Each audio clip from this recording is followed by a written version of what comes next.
A hospital-acquired infection or nosocomial infection is an infection whose development is favored by a hospital environment, such as one acquired by a patient during a hospital visit or one developing among hospital staff. In the United States, the Centers for Disease Control and Prevention estimated roughly 1.7 million hospital-associated infections, from all types of microorganisms, including bacteria, combined, cause or contribute to 99,000 deaths each year. In Europe, where hospital surveys have been conducted, the category of gram-negative infections are estimated to account for 2/3 of the 25,000 deaths each year. Nosocomial infections can cause severe pneumonia and infections of the urinary tract, bloodstream and other parts of the body. Many types are difficult to attack with antibiotics, and antibiotic resistance is spreading to gram-negative bacteria that can infect people outside the hospital. HAI is sometimes expanded as healthcare-associated infection to emphasize that infections can be correlated with healthcare in various settings. Types. Cause. Nosocomial infections are commonly transmitted when hospital officials become complacent and personnel do not practice correct hygiene regularly. Also, increased use of outpatient treatment in recent decades means that a greater percentage of people who are hospitalized today are likely to be seriously ill with more weakened immune systems than in the past. Moreover, some medical procedures bypass the body's natural protective barriers. Since medical staff move from patient to patient, the staff themselves serve as a means for spreading pathogens. Essentially, the staff act as vectors.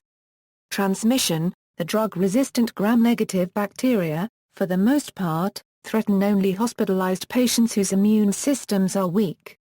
They can survive for a long time on surfaces in the hospital and enter the body through wounds, catheters, and ventilators. Contact transmission is divided into two subgroups, direct contact transmission and indirect contact transmission. Prevention. The most effective technique for controlling nosocomial infection is to strategically implement QA/QC measures to the healthcare sectors, and evidence-based management can be a feasible approach. For those with ventilator-associated or hospital-acquired pneumonia, controlling and monitoring hospital indoor air quality needs to be on agenda in management, whereas for nosocomial rotavirus infection, a hand hygiene protocol has to be enforced. Other areas needing management include ambulance transport.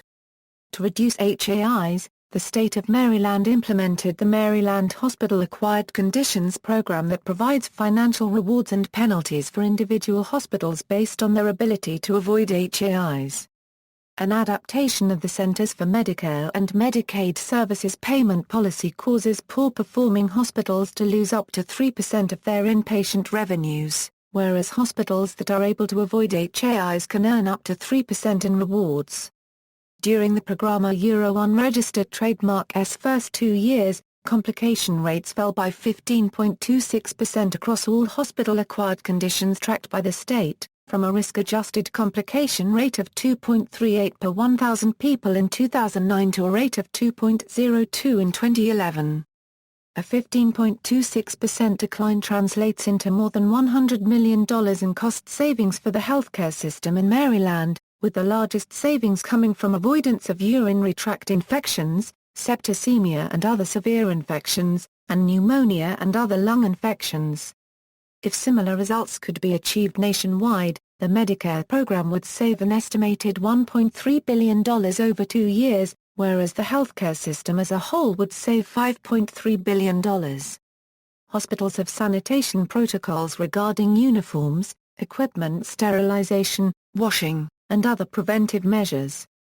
Thorough hand-washing and/or use of alcohol rubs by all medical personnel before and after each patient contact is one of the most effective ways to combat nosocomial infections. More careful use of antimicrobial agents, such as antibiotics, is also considered vital.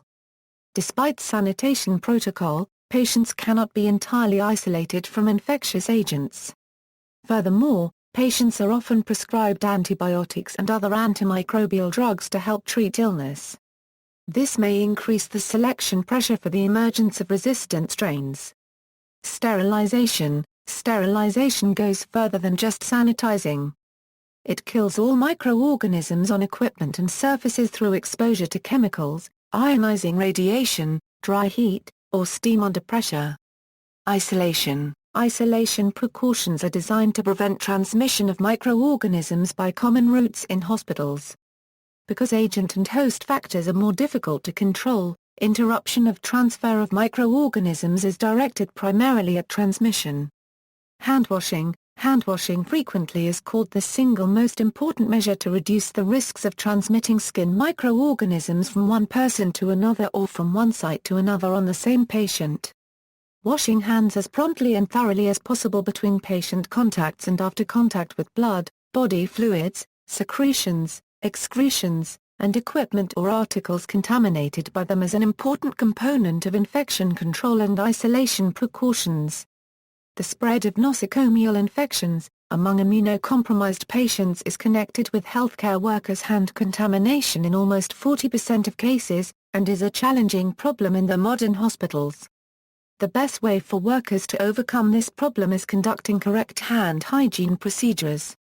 This is why the WHO launched in 2005 the Global Patient Safety Challenge. Two categories of microorganisms can be present on healthcare workers' hands: transient flora and resident flora. The first is represented by the microorganisms taken by workers from the environment, and the bacteria in it are capable of surviving on the human skin and sometimes to grow. The second group is represented by the permanent microorganisms living on the skin surface. They are capable of surviving on the human skin and to grow freely on it. They have low pathogenicity and infection rate, and they create a kind of protection from the colonization from other more pathogenic bacteria. The skin of workers is colonized by 3.9x104 a euro 4.6x106 CFU-CM2. The microbes comprising the resident flora are Staphylococcus epidermidis, S. hominis, and Micrococcus, Propionibacterium, Corynebacterium, Dermobacterium, and Pittasporum spp, while in the transitional could be found S. aureus, and Klebsiella pneumoniae, and Acinetobacter, Enterobacter and Candida spp. The goal of hand hygiene is to eliminate the transient flora with a careful and proper performance of hand washing, using different kinds of soap and alcohol-based gels.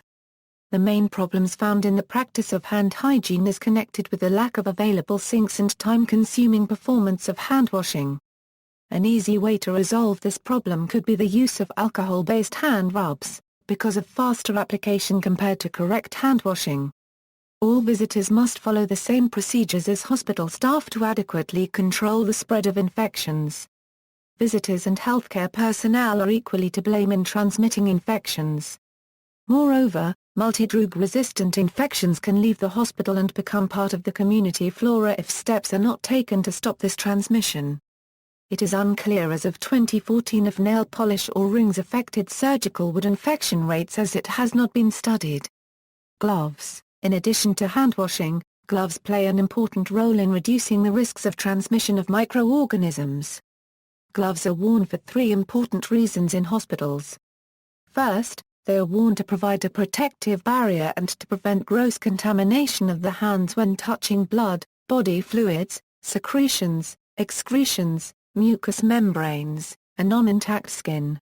In the USA, the Occupational Safety and Health Administration has mandated wearing gloves to reduce the risk of blood-borne pathogen infections. Second, gloves are worn to reduce the likelihood microorganisms present on the hands of personnel will be transmitted to patients during invasive or other patient care procedures that involve touching a patient's mucous membranes and non-intact skin. Third, they are worn to reduce the likelihood the hands of personnel contaminated with microorganisms from a patient or a fomite can be transmitted to another patient. In this situation, gloves must be changed between patient contacts, and hands should be washed after gloves are removed. Wearing gloves does not replace the need for hand washing, because gloves may have small, inapparent defects or may be torn during use, and hands can become contaminated during removal of gloves. Failure to change gloves between patient contacts is an infection control hazard. Surface sanitation. Sanitizing surfaces is an often overlooked, yet crucial, component of breaking the cycle of infection in healthcare environments. Modern sanitizing methods such as NaVCO2 have been effective against gastroenteritis, MRSA, and influenza agents. Use of hydrogen peroxide vapor has been clinically proven to reduce infection rates and risk of acquisition. Hydrogen peroxide is effective against endospore-forming bacteria, such as Clostridium difficile, where alcohol has been shown to be ineffective. Ultraviolet cleaning devices may also be used to disinfect the rooms of patients infected with Clostridium difficile after discharge. Antimicrobial surfaces. Microorganisms are known to survive on inanimate Euro-2 unregistered trademark surfaces for extended periods of time. This can be especially troublesome in hospital environments where patients with immunodeficiencies are at enhanced risk for contracting nosocomial infections. Touch surfaces commonly found in hospital rooms, such as bed rails, call buttons, touch plates, chairs, door handles, light switches, grab rails, intravenous poles, dispensers, dressing trolleys, and counter and tabletops are known to be contaminated with Staphylococcus, MRSA and vancomycin-resistant Enterococcus. Objects in closest proximity to patients have the highest levels of MRSA and VRE. This is why touch surfaces in hospital rooms can serve as sources, or reservoirs, for the spread of bacteria from the hands of healthcare workers and visitors to patients. A number of compounds can decrease the risk of bacteria growing on surfaces including copper, silver, and germicides. Aprons. Wearing an apron during patient care reduces the risk of infection. The apron should either be disposable or be used only when caring for a specific patient. Treatment. Among the categories of bacteria most known to infect patients are the category MRSA, member of gram-positive bacteria, and Acinetobacter, which is gram-negative. While antibiotic drugs to treat diseases caused by gram-positive MRSA are available, few effective drugs are available for Acinetobacter. Acinetobacter bacteria are evolving and becoming immune to existing antibiotics, so in many cases, polymyxin-type antibacterials need to be used. In many respects ETA unregistered trademark is far worse than MRSA, said a specialist at Case Western Reserve University. Another growing disease, especially prevalent in New York City hospitals, is the drug-resistant, gram-negative Klebsiella pneumoniae. An estimated more than 20% of the Klebsiella infections in Brooklyn hospitals are now resistant to virtually all modern antibiotics, and those supergerms are now spreading worldwide.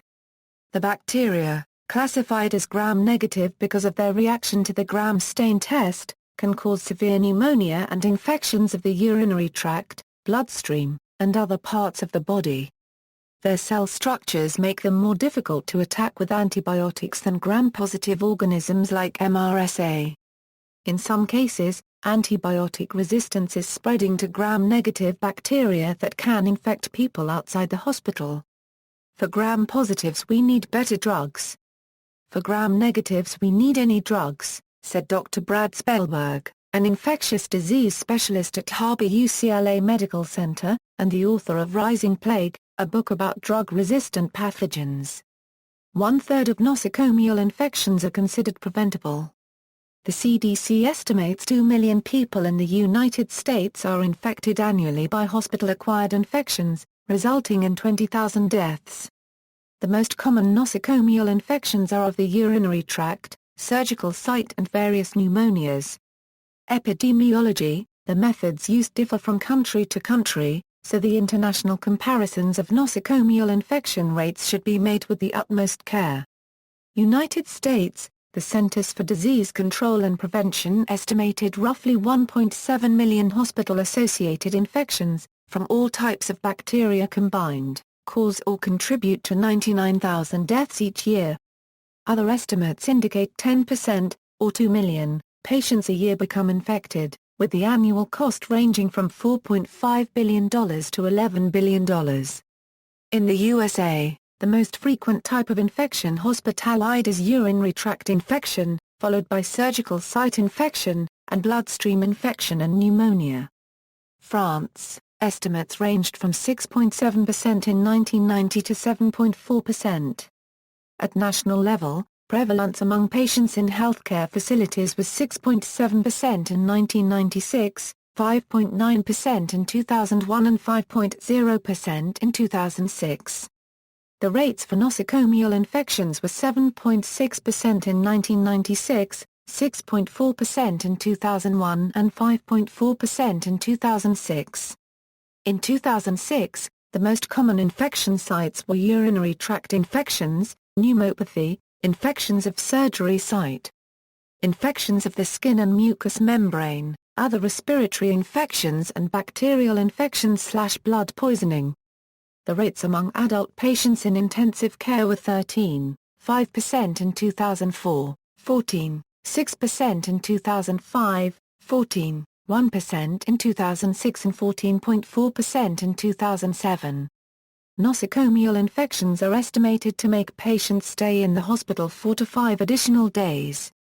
Around 2004 to 2005, about 9,000 people died each year with a nosocomial infection, of which about 4,200 would have survived without this infection.